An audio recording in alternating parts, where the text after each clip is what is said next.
That's pretty cool, huh?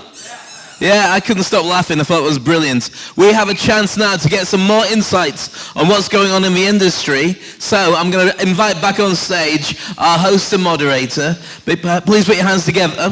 Before we start, actually, let's just check. How many people have been on social media? Oh, look at that. Very quiet. Make sure you use your phone. The hashtag is AdLovers Club. All right? Make sure you use that. As we bring now on our host and our moderator, put your hands together once again for the very wonderful and the very lovely Asad Al-Shadir. Shadir. I got it right there. Cheers, fella. Cheers. Thank you. Okay, guys, we're going to get through this one a bit quickly, but this one's got a bit more creative touch. We've got Rafiq Tamba. Rafiq, where are you? Are you here? Rafiq, a well-established, highly successful artist in his own right, advocate, film director, producer, content creator, eye for detail, flair for visual creativity, a film, brand, TVC, online content, feature film, and web series specialist. Rafiq. Next up we have Lowy. Lowy is a YouTuber. He's a creative production specialist in social media content. Over 3 million followers, over 1 billion minutes viewed, an Instagram, YouTube, and Google certified influencer. Lowy. Next up we have Vikrant. Vikrant, where are you? There he is. Why are you sitting down? All right, Vikrant, director of content. He leads and mentors a team that specializes in media content, marketing, social media, creative services, sponsorships, and partnerships. He's worked on a wonder of industries. He's an obsessed cricket fan and a passionate player. Vikrant. Shane Martin, passionate filmmaker, over 30 years experience producing A-grade and award-winning content in between the UK and the UAE. He's an expert in effective visual communications in all its forms. Shane. Yasmin Al-Ahmed, a driven extrovert with over 15 years in cross-cultural experience in the Middle East, leading brands and social media development, expert in content creation, online reputation, covering a range of industries. Give it up for Yasmin. Next up we have Bruno. Bruno, where are you? Bruno, senior champion in the production industry, over 35 years experience, creative, efficient, quick, represents the visual arts such as sports, government initiatives, and entertainment. Bruno. And Hani. Hani's here. Proud, humble MIT graduate. Vast experience in being the center of it all. Creative passion for building innovation centers, utilizing sophisticated design and architectural planning. Professor of knowledge and a principal in successful faculty formation. Hani. Okay, everyone's got their mics? No? You don't, just shout. You just need to shout it out, yeah. Okay, very quickly guys, just to walk you through this. This session is about creativity versus technology. With all the technology we live in today, we eat it, we sleep with it, we drink it, we go to the bathroom with it, we drive with it. There is nothing we don't do with technology today. However, in the creative process, technology has had a huge impact. It's made some shifts, it's made some changes. So what we want to do today is just get an idea of how that technology has affected the creative process, the industries we are all in, and how it's affected how we can reach and influence people's lives. So let's start with Hani, I believe. Is creativity today driven by technology, or is technology driving creativity? That's a really good question. We ask it a lot at the school. We discuss it. One thing we do is that my students are not allowed to use the word technology. They have to be actually specific what they mean by that. Because I tell them your grandma's iron is technology, and the utensils in the kitchen are technology. So I ask them to say ubiquitous computing, always on communication, social media, blockchain, whatever, but we specify that. And what I'm finding in this age is that the technological advances are going so fast that now we're creating technologies and we're trying to figure out what can we do with it. And I think that's the wrong approach. Like, think of blockchain. Everyone's hyping about blockchain, but we're probably using blockchain without knowing it. But the way people are thinking about it, what kind of solutions can we provide to it? So I think creativity drives technology. It should drive technology because it'll help humanize technology. Perfect. So then if that's the case, if you're humanizing it, Loie, in terms of what has more power, is it going to be the creative process as an industry, or is it the people, the individuals who have the experience in working on this creative process? So you as an influencer, for example, would you consider yourself to have more influence than the brand? I think influence is everywhere, and when we started doing what we do as in content creators and YouTubers, we didn't seek for influence. We just had the story to share, and the story was authentic and reached people's lives, and this is when we became influencers. I think the creative process will always be king in anything that has ever been done and will be done in media. And I think technology didn't really stop anyone from being creative. We just adapt. And maybe it gave more of an easy push to those who didn't know they had a talent. As for me, when I started, I didn't say, okay, I want to be an influencer and get there and be famous. No, it's more like people discovered me on the social networks and on all these platforms. So my success is 50% talent, 50% technology. So it's very important to combine the both and know how to play with them. But that organic growth, I mean, it's taken out of respect. I mean, I'm sure people in here, some of them follow companies, some of them follow individuals. Everybody is influenced by this because of the function of technology. That function of technology in terms of production today. So Rafiq, let me put this to you. How has production changed in the creative process given the advancements in technology? What is different today than it was 10 years ago? Production adapts. I mean, technology is not gonna change anything because the way of producing is still the same. Whether you produce it for social media, cinema, TV, or whatever, it never changes.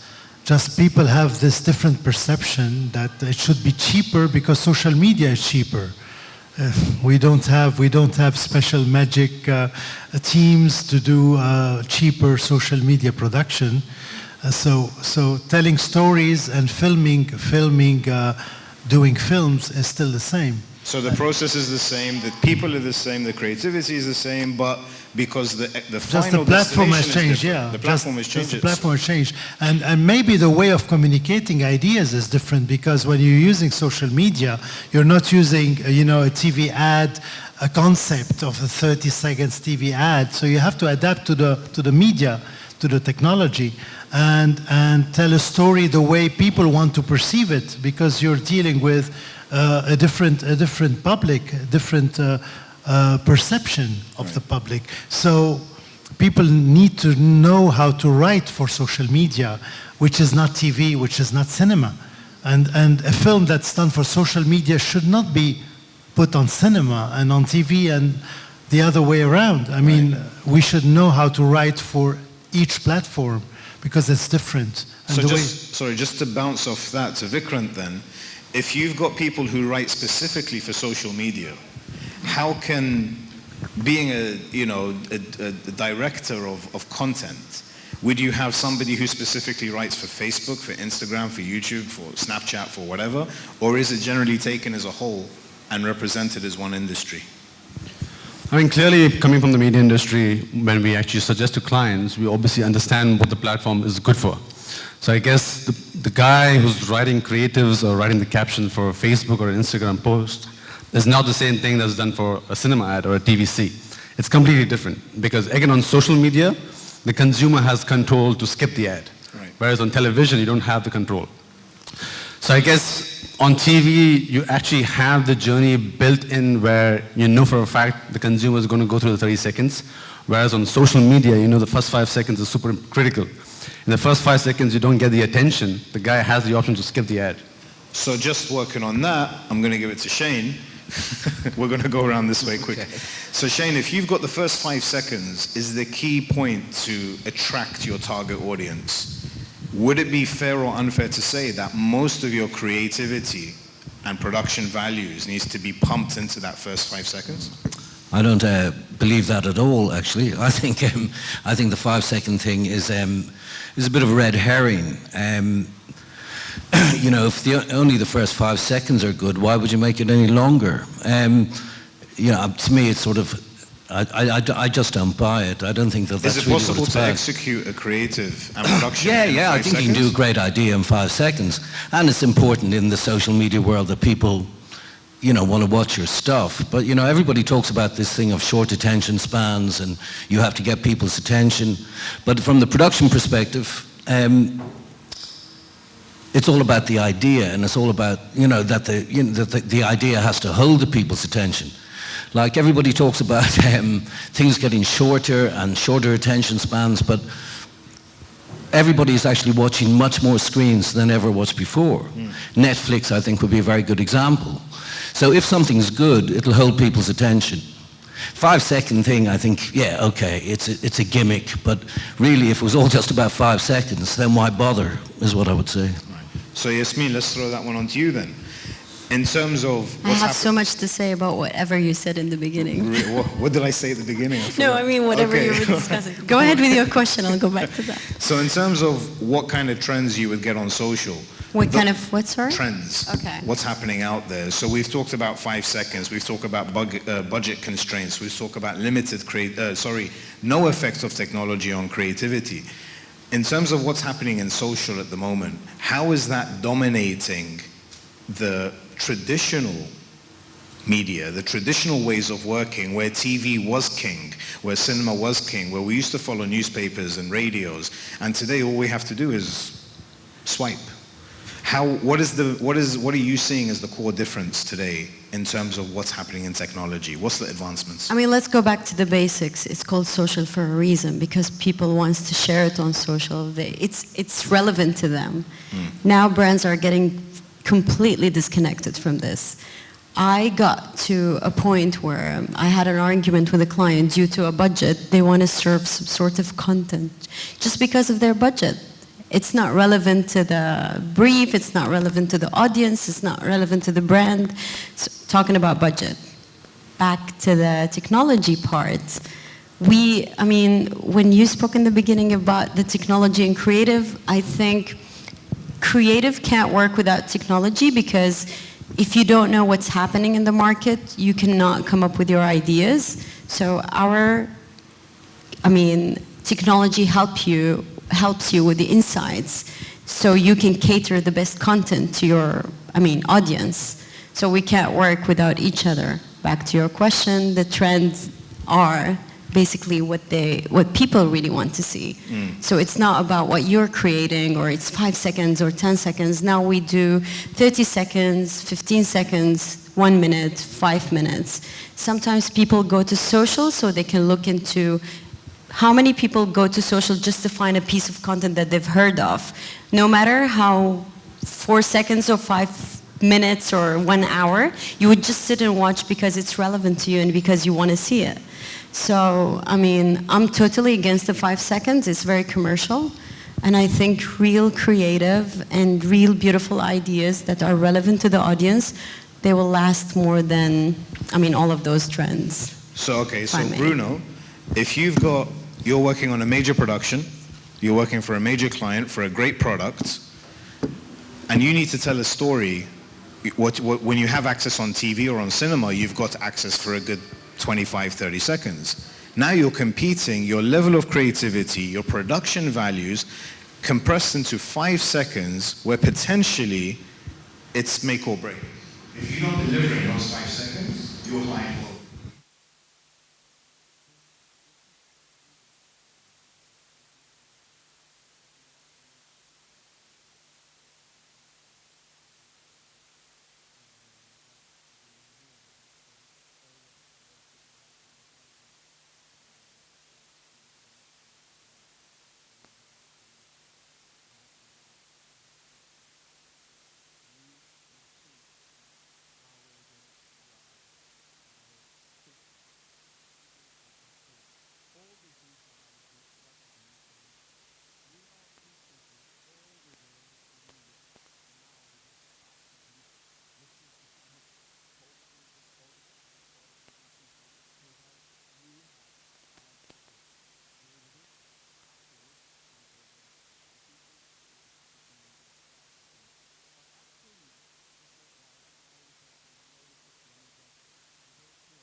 are we automatically assuming that technology is at the heart of this? Without technology, this message will not get out.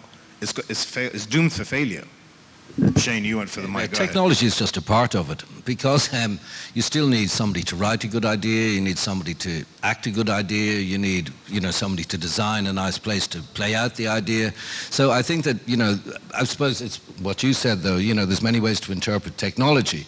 So yeah, if you're talking about like the delivery platform of technology, that has certainly changed the way people consume content. But if you're talking about making content, it goes back to, theater and, writing and ideas and, like all the stuff everybody's laughing at here tonight, which I noticed mainly related to bowel movements and that sort of thing. I thought was quite interesting.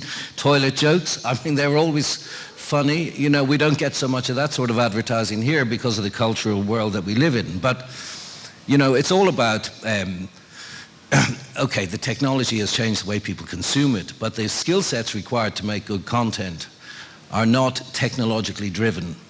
Yes, you need somebody who can edit and you need somebody who can point a camera and you need to be able to light things. But, I don't think it's, I think that I suppose your question is really, it's about the delivery technology. Yes. That has changed, and certainly people's attention spans have changed, but the nuts and bolts of making a good idea hasn't changed that much. So that process. So then, Hani, when you're talking to your students today, obviously you yourself had to make this change to get a grip of what's happening technologically around the world.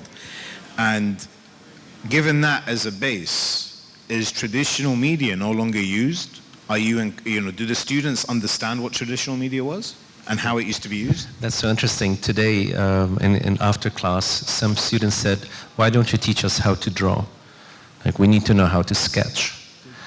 And we said, sure, we can teach you that.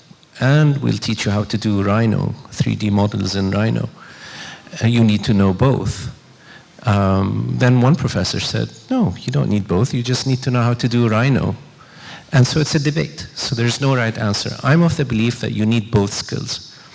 I don't believe that you need to be formally trained in them. I feel that you need to have a problem you're trying to solve, and you figure out which tool do you want to use, and then you apply that tool, and then you can go deep and learn that tool. And most of the time, these technical aspects are taught, self-taught on YouTube by the students. So we don't need to have a class in figure drawing or technical drawing as much as we want them to be thinking and asking the right questions, and then figuring out which is the right medium, whether it's traditional or digital, to do it. Right. One comment about the discussion that's emerging, there's a theme emerging, is that technology is constantly changing, but creativity is not. Creativity will always be there.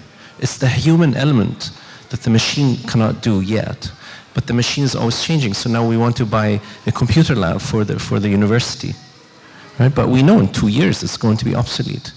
But the creative power of the students is going to continue on and on and on. So basically what's everyone in consensus of is that the creative process will still be there, it will remain there. The functionality of the final execution, the delivery of it is ever adapting.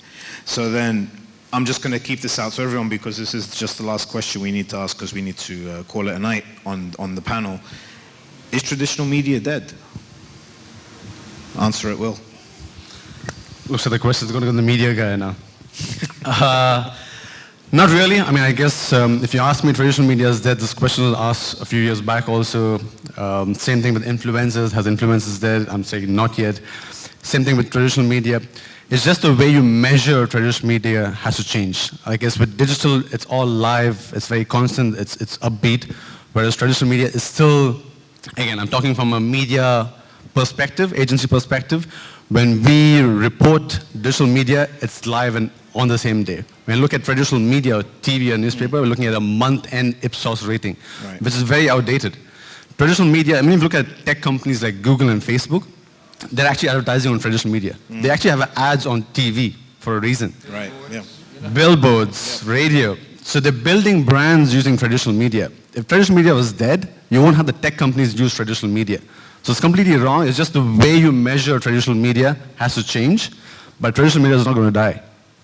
Okay, not so anytime soon. Just for everybody left in the room, let's start with Loie. Everybody in here who's left over, you can give them one piece of advice. in a sentence, what would you give them? Content is king. Always. Always, always. Content is king.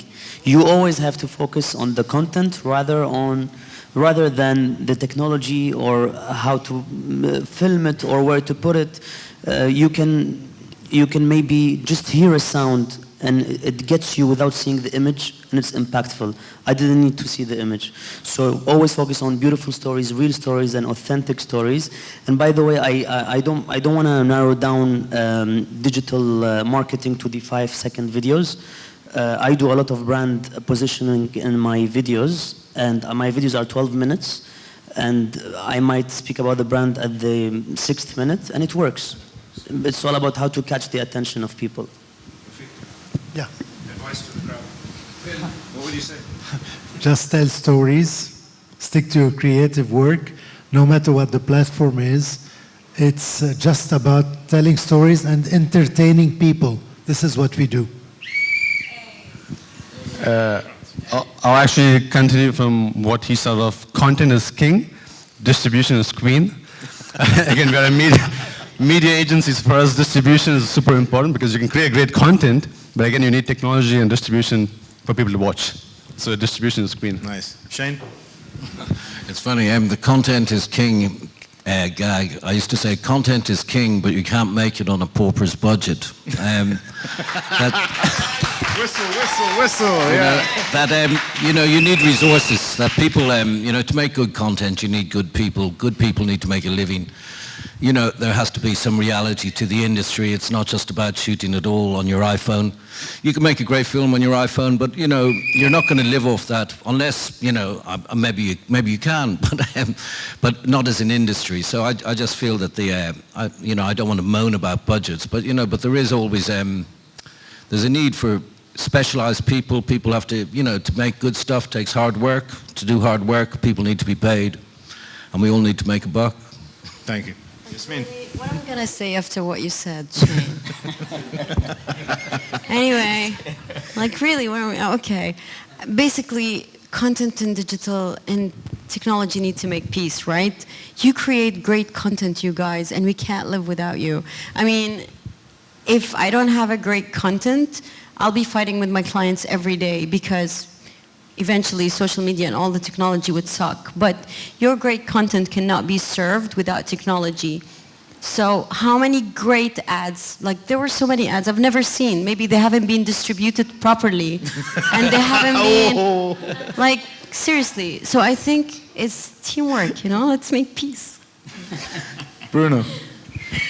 Yeah, it's quite difficult just to get at the end of the discuss. Everything has been said clearly. I agree, this content is clear for sure. But technology is a way to open horizons and just without a lot of creativity and work, because it's above all what we do is just we create content. So meaning creating content is not only about having an idea, it's just to fulfill the technology that will bring this idea much higher. And this is where the difficulty and the tiny, it's a tiny balance all the time. We have to deal with creativity and technology.